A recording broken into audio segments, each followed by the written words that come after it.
सोच के देखिए, साल 2025 नेपाल में एक आग सी लग जाती है। लेकिन ये आग किसी पॉलिटिकल तख्तापलट से नहीं बल्कि स्मार्टफोन से लगी थी। ये एक डिजिटल क्रांति थी जिसे देश के युवाओं ने शुरू किया। चलिए आज समझते हैं कि कैसे एक सोशल मीडिया बैन ने पूरी सरकार को घुटनों पर ला दिया। ये सारी कहानी शुरू होती है एक सरकारी फैसले से। एक ऐसा फैसला जिसका मकसद था उस पीढ़ी की आवाज दबाना जो डिजिटल दुनिया में ही पली बड़ी है। पर उन्होंने भी जवाब दिया, और क्या जोरदार जवाब दिया। तो सवाल ये उठता है कि आखिर वो सरकारी फैसला था क्या? ऐसी कौन सी चिंगारी थी जिसने पूरे देश में आग लगा दी? इसी मूवमेंट को मीडिया ने नाम दिया जेन ज़ी आंदोलन। क्यों? सिंपल है, इसमें प्रोटेस्ट करने वाले ज्यादातर लोग नौजवान थे। मतलब जेन ज़ी, वो पीढ़ी जो इंटरनेट के साथ बड़ी हुई है और जानती है कि अपनी आवाज कैसे उठानी है। चलिए अब बात करते हैं उस चिंगारी की। देखिए, लोगों में गुस्सा तो कई वजहों से पहले से ही था, लेकिन एक खास फैसले ने, आप कह सकते हैं, आग में घी का काम किया। तो हुआ ये कि केपी शर्मा ओली की सरकार ने फेसबुक, व्हाट्सएप, इंस्टाग्राम, एक्स मतलब लगभग 26 बड़े सोशल मीडिया प्लेटफॉर्म्स पर बैन लगा दिया। सरकार का कहना था कि भाई ये कंपनियां यहां रजिस्टर्ड नहीं हैं और इनका इस्तेमाल गलत खबरें फैलाने के लिए हो रहा है। लेकिन देश के युवाओं के लिए ये सिर्फ एक बैन नहीं था। उन्हें लगा ये तो सीधा उनकी आवाज पर, उनके जुड़ने के तरीके पर और उनकी ऑर्गेनाइज होने की ताकत पर हमला है। ये डिजिटल बैन तो जैसा मैंने कहा सिर्फ एक चिंगारी थी। ये उस बारूद के ढेर पर गिरी जो सालों से इकट्ठा हो रहा था। तो चलिए देखते हैं कि वो गहरी वजह क्या थी। अब ये जो स्लाइड पर दिख रहा है ना, ये बहुत इंपॉर्टेंट है। बेसिकली नेपाल में दो तरह के युवाओं की कहानी चल रही थी। एक तरफ थे नेपो किड्स, यानी नेताओं और बड़े अधिकारियों के बच्चे जो सोशल मीडिया पर अपनी महंगी गाड़ियां, अपनी पार्टीज, अपनी लग्जरी लाइफ दिखा रहे थे। और दूसरी तरफ थे आम नौजवान जिनके पास ना नौकरी थी ना मौके। ये जो जमीन आसमान का फर्क था ना, ये गुस्से की एक बहुत बड़ी वजह बना।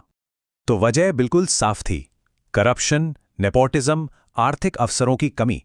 कुल मिलाकर लोगों को लगने लगा था कि यह सिस्टम रिग्ड है, यह सिर्फ कुछ खास लोगों के फायदे के लिए बनाया गया है। लेकिन इस बार उनका सामना एक ऐसी पीढ़ी से था जो इंटरनेट से एम्पावर्ड थी और जो चुपचाप सब कुछ सहने को तैयार नहीं थी।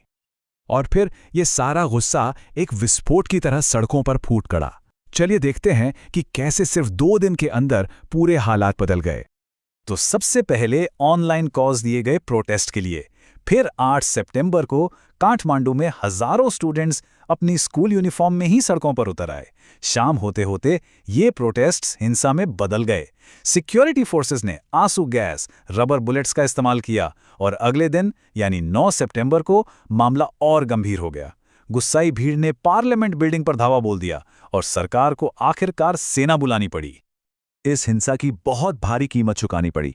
पहले ही दिन शुरुआती रिपोर्ट्स के मुताबिक 19 से ज्यादा लोगों की मौत हो गई।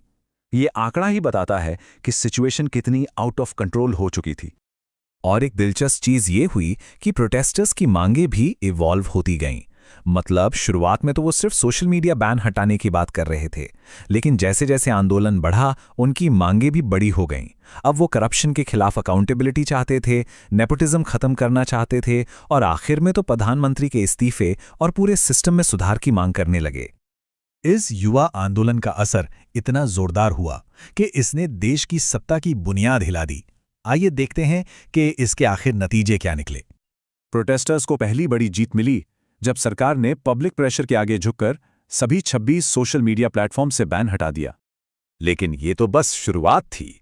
इस आंदोलन की सबसे बड़ी पॉलिटिकल जीत तो तब हुई जब प्रधानमंत्री केपी शर्मा ओली को इस जबरदस्त जन आक्रोश के कारण अपने पद से इस्तीफा देना पड़ा। तो इसके तत्काल नतीजे क्या थे? प्रधानमंत्री ओली ने रिजाइन किया, सोशल मीडिया बैन हटा लिया गया और नए इलेक्शंस तक देश को चलाने के लिए सुशीला कार्की के अंडर एक अंतरिम सरकार बनाई गई। और सबसे जरूरी बात, इसने साबित कर दिया कि नेपाल की जेन ज़ी अब एक ऐसी पॉलिटिकल फोर्स है जिसे इग्नोर नहीं किया जा सकता। तो जीत तो मिल गई, लेकिन कहानी यहां खत्म नहीं होती। अब सवाल यह है कि आगे क्या? चलिए आने वाली चुनौतियों पर भी एक नजर डालते हैं। देखिए, इस मूवमेंट की कुछ आलोचना भी हुई। कुछ लोगों का कहना था कि इसका कोई क्लियर लीडर नहीं था, कोई ठोस एजेंडा नहीं था। इसके अलावा इस हिंसा में जान और माल का काफी नुकसान हुआ। और हां, सबसे बड़ी चुनौती तो अब भी है।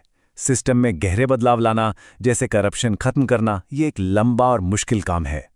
एक चिंता ये भी है कि अगर इस युवा गुस्से को सही दिशा नहीं मिली तो ये देश में अस्थिरता ला सकता है। लेकिन नेपाल में जो हुआ वो कोई अलग थलग घटना नहीं है। ये एक ग्लोबल पैटर्न दिखाता है।